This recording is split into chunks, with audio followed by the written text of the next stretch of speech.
ఇప్పుడు శ్రీపీఠం వ్యవస్థాపకులు శ్రీ పరిపూర్ణానంద స్వామి గారు మనతో పాటు ఫోన్ లైన్లో అందుబాటులో ఉన్నారు. స్వామి నమస్తే అండి.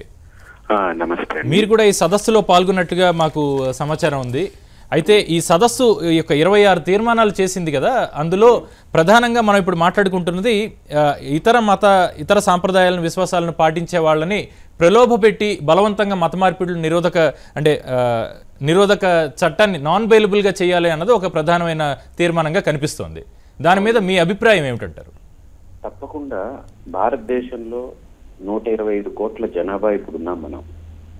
125 కోట్ల జనాభా ప్రకారం మన సభలో కూడా సదస్సులో కూడా చెప్పింది ఏంటంటే, సెన్సెక్స్ ని ఆధారంగా తీసుకుని వీళ్ళు ఇంత పర్సెంటేజ్ క్రిస్టియానిటీ పెరిగింది, ఇంత పర్సెంటేజ్ ఇస్లాం పెరిగింది, ఇలా ఉందని అనేది అంతా కూడా బోగస్ సెన్సెక్స్ అనేటువంటిది పర్ఫెక్ట్ గా అప్పటి కాలంలో సెన్సెక్స్ చేసినటువంటి వ్యక్తుల మధ్యలోనే తేల్చడం జరిగింది.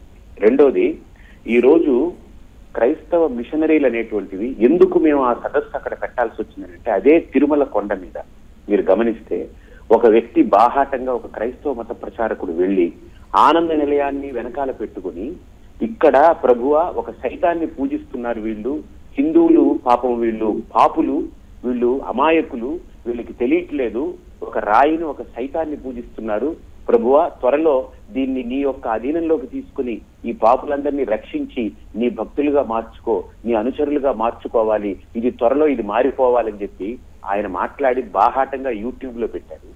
ఏబిఎన్ ఆంధ్రజ్యోతి ఛానల్లో కూడా దాన్ని ప్రస్ఫుటంగా దాని మీద ఒక చర్చ కూడా లేవనెత్తారు.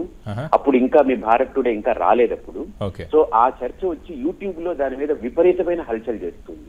మరోపక్క వేదాల్లో క్రీస్తు అని చెప్పి పుస్తకాలు వేస్తారు. ఎవరు వేయమన్నారండి? వేదాల్లో క్రీస్తు ఉన్న సంగతి ఏంటండి ఇది? మేము ఎప్పుడైనా బైబిల్లో జీసస్ ఉన్నాడు, ఖురాన్లో రాముడు ఉన్నాడని మేము చెప్పుకున్నాం. మాకు అదైత్యం లేదు. మాకు ఎందుకు ఇలాగ సహనాన్ని రెచ్చగొడుతున్నారు? ఇందాక చూడండి, ఆయన డాక్టర్ రెహమాన్ గారు అనేటువంటి వ్యక్తి ఎంత అద్భుతంగా మాట్లాడాడు. ఒక స్పష్టత ఉంది, ఒక దార్శనికత ఉంది, ఒక సమన్వయం ఉంది. సమన్వయం లోపించడం వలన ఈ రోజు ఈ సదస్సు జరిగింది.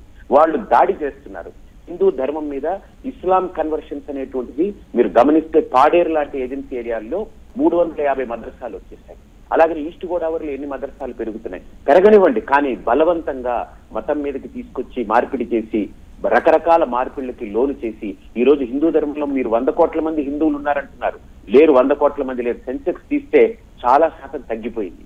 ఈ రోజు హిందువుల పట్ల మాట్లాడుకుని హిందూ ధర్మానికి ఒక చట్టము ఎక్కడైతే మెజారిటీ ఉందో, ఇదేంటని నాకు అర్థం కావట్లేదు. ఇద్దరు 10 మంది ఉన్నటువంటి సమాజంలో 8 మంది ఒక వర్గం అయ్యి ఇంకిద్దరు 2 రకాల మైనారిటీ వాటికి సంబంధిస్తే వాళ్ళిద్దరికే అన్ని చేయాలి, 8 మందిని పాడేయాలి. అసలు మెజారిటీ ఓట్లేమో మీరేమో మెజారిటీ ఓట్లే ఎవరికి పడితే 50 మందిలో ఎవరైతే 26 మంది ఓట్లు ఒకరికి వేస్తే వాళ్ళని ప్రకటిస్తారా? మెజారిటీ ఓట్లు ఎక్కడ పడితే దాన్నేమో మీరు స్థానం ఫలితంగా ప్రకటిస్తారు. మాకు రాయితీలు ఇచ్చేటప్పుడు మైనారిటీలకి రాయితీలు ఇస్తాం, మెజారిటీలకి ఏం మాట్లాడాలి? ఏం న్యాయం అండి ఇది?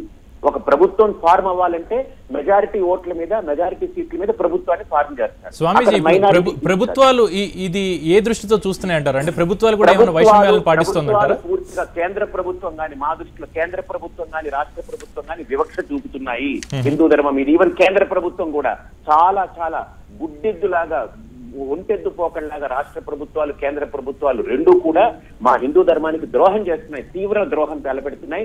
ఈ విషయంలో మాకు బీజేపీ అయినా ఎవరైనా మాకు అనవసరం, వాళ్ళు కూడా మాకు ద్రోహం తలపెడుతున్నారు హిందూ ధర్మానికి. ఇంకొక విషయం చెప్తున్నాను, మీరు మాట్లాడుతున్నప్పుడు జెరూసలం వెళ్ళడానికి క్రైస్తవులకి, మక్కా వెళ్ళడానికి మహమ్మదీయులకి ఇస్తున్నారు, హిందువులకు కూడా మీరు ఇవ్వాలని అడిగిన దాంట్లో నేను ఒక చిన్న స్పష్టత ఇస్తాను.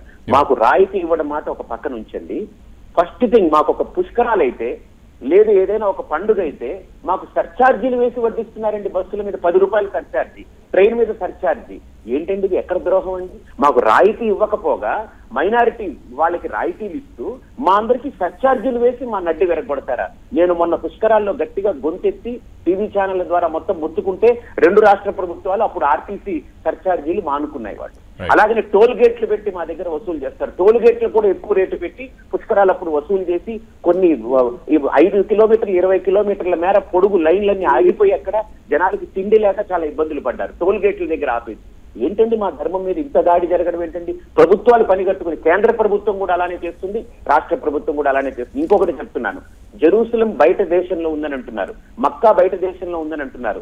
వాళ్ళు వెళ్ళాలి, వాళ్ళ మతాన్ని వాళ్ళు గౌరవించుకోవాలి. వాళ్ళు ఎవరికైనా లోపల ఉంటుంది, నా మతాన్ని నా దేవుణ్ణి ఆరాధించుకోవాలి, మేము ఎప్పుడు దాన్ని తప్పుపట్టాం. కానీ ఏదైతే పవిత్రంగా కైలాస మానస సరోవరం అని హిందువులకు ఉంది, అది భారతదేశంలో ఉండేది. దాన్ని ఏదో రాజకీయాల దృష్ట్యా దాన్ని తెగ నరుక్కొని అది చైనా వాళ్ళ చేతులు అప్పచెప్పేసాం, అది టిబెట్ లో ఉంది. ఇప్పుడు అక్కడ కైలాస మానస సరోవరానికి హిందూ వెళ్లాలా వద్దా? నేను వెళ్ళాలనుకుంటున్నాను, నాకు రాయితీ ఇవ్వరా? అది వేరే దేశంలో ఉంది.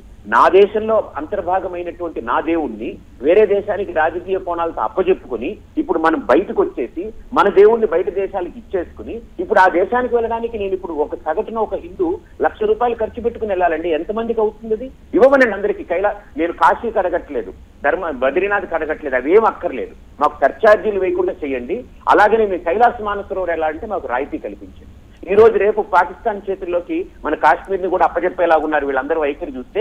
అమర్నాథ్ కూడా వాళ్ళకి వెళ్ళిపోతుంది, వైష్ణవిదేవి కూడా వెళ్ళిపోతుంది. అప్పుడు దానికి కూడా ప్రిపేర్ అవ్వమనండి మా హిందువులందరికీ ఇవ్వడానికి. కాబట్టి ఈ విషయంలో కేంద్ర ప్రభుత్వము రాష్ట్ర ప్రభుత్వము చిత్తశుద్ధి వహించాలి. అలాగనే మతాలు ఉండకూడదనేటువంటిది అది నిజంగా ఒక మృగ సమాజం. మతాలు లేని సమాజం ఒక మృగ సమాజం, ఆటవిక సమాజం.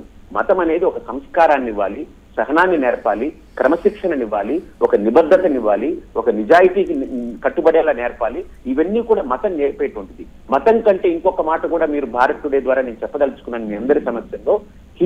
హిందుత్వం అనేది మతం కాదు, ఇదొక ధర్మము. ఎందుకు ధర్మం అంటే ఇందాక డాక్టర్ రెహమాన్ గారు ఒక మాట మాట్లాడారు. హిందువులు ఎంత గొప్ప వాళ్ళనంటే మహమ్మదీయులు కానీ క్రైస్తవులు కానీ మాకిద్దరు తమ్ముళ్ళు లాంటి వాళ్ళు అని హక్కును చేర్చుకున్నటువంటిది చాలా గొప్ప సహనం ఉందని అన్నారు. ఎందుకు ధర్మం అంటున్నానంటే ఇదే పాకిస్తాన్ లో హిందుత్వాన్ని వాళ్ళు ఆలింగనం చేసుకోరు. ఇదే మనకు వాటికన్ సిటీలో హిందుత్వాన్ని ఎవరు ఆమోదించరు. అంటే పాకిస్తాన్ లో ఒకప్పుడు ఉన్న హిందువుల సంఖ్య పూర్తిగా సున్నాకు పడిపోయిన పరిస్థితి. మరి అదే అంటే ఊచకోత కోసారు. అలాగే వాటికన్ సిటీలో నేను వెళ్ళి ఒక ఆశ్రమం పెడతానంటే ఒప్పుకుంటారా? ఒప్పుకోరు. అవి మతాలు ఇంకొక మతాన్ని సహించలేవు. ధర్మము తనను తాను తనది ఆచరిస్తూ అందరినీ కూడా ఆదరిస్తుంది. ఇది ధర్మం యొక్క ప్రధానమైన సిద్ధాంతం. కాబట్టి హిందుత్వం అనేది మతం కాదు, వాటిని మతాల స్థాయికి తీసుకురాకండి. అది ఒక ధర్మము, అదొక పవిత్రమైన ధర్మము. కాబట్టి నేను క్రైస్తవము మహమ్మదీయము అశ్లీలమని చెప్పట్లేదు, దాంట్లో ఉండే గొప్పతనాలు దానికి ఉన్నాయి. కానీ దాన్ని ఆపాదించే వ్యక్తుల వల్ల ఈరోజు జిహాదీ చేయండి అని చెప్తున్నారు ఎవరో ఒకళ్ళు. అది అల్లా చెప్పాడా? నిజంగా అందరినీ చంపేయమని చెప్పాడా? దాని మీద చర్చ పెట్టించండి. అలా కనుక చెప్పుంటే అప్పుడు ఆ మతం మీద మనం బురద జల్లుతారు, లేకపోతే మనం ఆ మతాన్ని విమర్శించొద్దు. కాబట్టి ఏ మతాలు తప్పు చేయండి అని చెప్పితే అది మతం కాదు, అది ఇంకా అంతకంటే ఘోరమైనది ఏమి ఉండదు. కాబట్టి మతాలు వేరు, ధర్మం వేరు. ఈ అంశంలో స్పష్టత, ఒక వైఖరి అందరూ విజ్ఞులు కూడా తెచ్చుకోవాలి, రాజకీయ నాయకులు తెచ్చుకోవాలి. నిజంగా చెప్పాలంటే రాజకీయ నాయకుల యొక్క చేతుల్లో వాళ్ళ కబంధ హస్తాల్లోనే ఈరోజు మతము, ఆశ్రమాలు, మఠాలు, మందిరాలు, దేవాలయాలు, సంస్కారాలు అన్ని వాళ్ళ చేతుల్లో తెలిపై కబ్జా చేసి కూర్చున్నారు. మొత్తం అందరూ రాజకీయ నాయకుల చేతుల్లో కబ్జా అయిపోయి కూర్చుంది. ఈ రోజు ఎన్ని దేవాలయాలు ధూపదీప నైవేద్యాలు లేకుండా మగ్గుతున్నాయి. ఆంధ్రాలో సుమారు 1,00,000 దేవాలయాలకి మాన్యాలన్నీ పోయాయి, భూములన్నీ కొల్లగొట్టేశారు, దేవాలయాలు దోపిడీ చేసి అవతల పాడేశారు. ఇప్పుడున్న దేవాలయాల పరిస్థితి ఇంకొక 10 ఏళ్లలో మొత్తం నాశనం అవుతాయి. ఈ రోజు ఎండోమెంట్ శాఖలో అలాగనే టీటీడీలో ఎంతమంది క్రైస్తవులు ఉన్నారండి? ఎందుకు ఉండాలండి అక్కడ వాళ్ళు? ఇప్పుడు చర్చిల్లో మమ్మల్ని ఉద్యోగంలో పెట్టుకోండి అని అడుగుతామా? అయినా ఎండోమెంట్స్ అనేటువంటిది హిందూ దేవాలయాల మీదనే పెత్తనం ఏమిటండి వాటిది? ఈ చర్చిల మీద వాళ్ళ పెత్తనాలు ఉంటుందా? అప్పుడు ప్రభుత్వాలేమో వాళ్ళకి రాయితీలు ఇస్తారా? వాళ్ళ జోలికి పెత్తనాలకు వెళ్ళరా? హిందూ దేవాలయాల దగ్గర డబ్బులు గుంజుతారా? వీళ్ళకి రాయితీలు కూడా ఇవ్వరా? ఏం న్యాయం అండి ఇది? ప్రభుత్వాల యొక్క ఎంత ద్వంద్వ వైఖరి, ఎంత వివక్ష, ఎంత కుట్రపూరితమైన చర్యలు. కాబట్టి ప్రధానంగా రాజకీయ నాయకులకు ఒక క్లాస్ పీకాలి. ఛానళ్లు పెట్టుకుంటాయా, లేకపోతే మాలాంటి స్వామీజీలు పెట్టుకుంటామా? ముందు అసలు వాళ్ళకు క్లాస్ పీకాలి. ధన్యవాదాలు స్వామి, మీ అభిప్రాయాలు తెలిపినందుకు ధన్యవాదాలండి.